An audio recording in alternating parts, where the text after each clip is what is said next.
मुख्यमंत्री देवेंद्र फडणवीस यांच्या हस्ते ई गव्हर्नन्ससाठी मुख्य कार्यकारी अधिकारी विशाल नरवाडे यांचा सन्मान. डिजिटल प्रशासनात सांगलीचा झेंडा अग्रेसर. जिल्हा परिषद सांगली राज्यात आता दुसऱ्या स्थानी. मुख्यमंत्री देवेंद्र फडणवीस यांच्या महत्त्वाकांक्षी 150 दिवसांच्या ई गव्हर्नन्स कार्यक्रमांतर्गत झालेल्या मूल्यमापनात 200 पैकी 195 गुण मिळवून सांगली जिल्हा परिषदेने राज्यात दुसरा क्रमांक पटकावला. यासाठी सांगली जिल्हा परिषदेचे अध्यक्ष विशाल नरवाडे यांचा मुख्यमंत्री देवेंद्रजी फडणवीस यांच्या हस्ते सत्कार करण्यात आला. या निमित्ताने सांगली जिल्ह्याच्या शिरपेचात मानाचा तुरा रोवला गेला. आपल्याला हा पुरस्कार प्राप्त झालेला आहे. या कार्यक्रमामध्ये एकूण 7 थीमवर काम करण्याचं टार्गेट होतं. सर्वप्रथम ई ऑफिस प्रणालीचा प्रशासकीय कामकाजात वापर करण्यास सांगली जिल्हा परिषद राज्यात प्रथम ठरलेली आहे. यामुळे आपल्या 98% जास्त फायली ह्या ऑनलाईन पद्धतीनेच पार पाडल्या जातात. ई ऑफिसचे सरासरी दिवस क्लिअर करण्याचे हे 8 दिवसापेक्षा कमी असणारी आपली एकमेव जिल्हा परिषद आहे.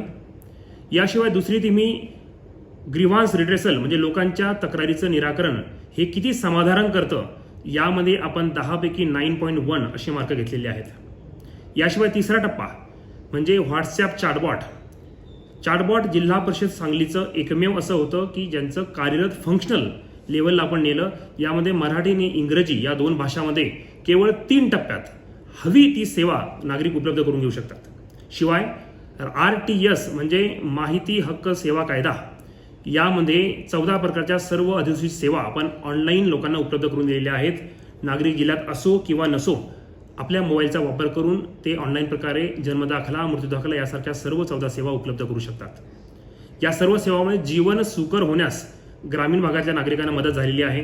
याशिवाय GIS या तंत्रज्ञानाचा वापर करून आपल्या ग्रामीण भागातील शाळा, उपकेंद्र, आरोग्य केंद्र, अंगणवाडी अशा 32 प्रकारचे असेट्स आपण जिओ टॅग केलेले आहेत.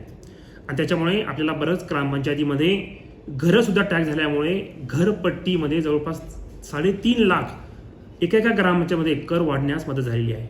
याशिवाय डॅशबोर्डचा वापर केल्यामुळे आपल्या प्रशासनामध्ये पारदर्शकता निर्माण होण्यास आणि लोकांसोबत शेअर करण्यास ते आपल्याला सहज सुलभ झालेलं आहे. आणि सर्वात महत्त्वाचं की लेटेस्ट टेक्नॉलॉजी AI आणि ब्लॉकचेन याचा वापर करून ब्लॉकचेनच्या माध्यमातून tamper proof certificate document issue करणं याच्यावर आपण भर दिलेला आहे.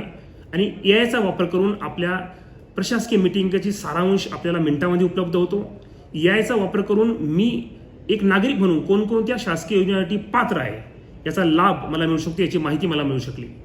अशा विविध उपक्रमाच्या निमित्ताने एक प्रशासनातर्फे नागरिकांसाठी, ग्रामीण भागात नागरिकांसाठी सुशासन करण्याचा प्रयत्न या 150 दिवसाच्या माध्यमातून झालेला आहे.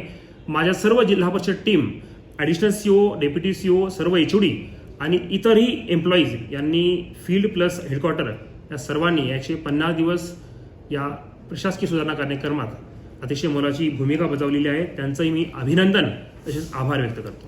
धन्यवाद. सांगली प्रहार न्यूजसाठी मुख्य संपादिका नीता पाटील.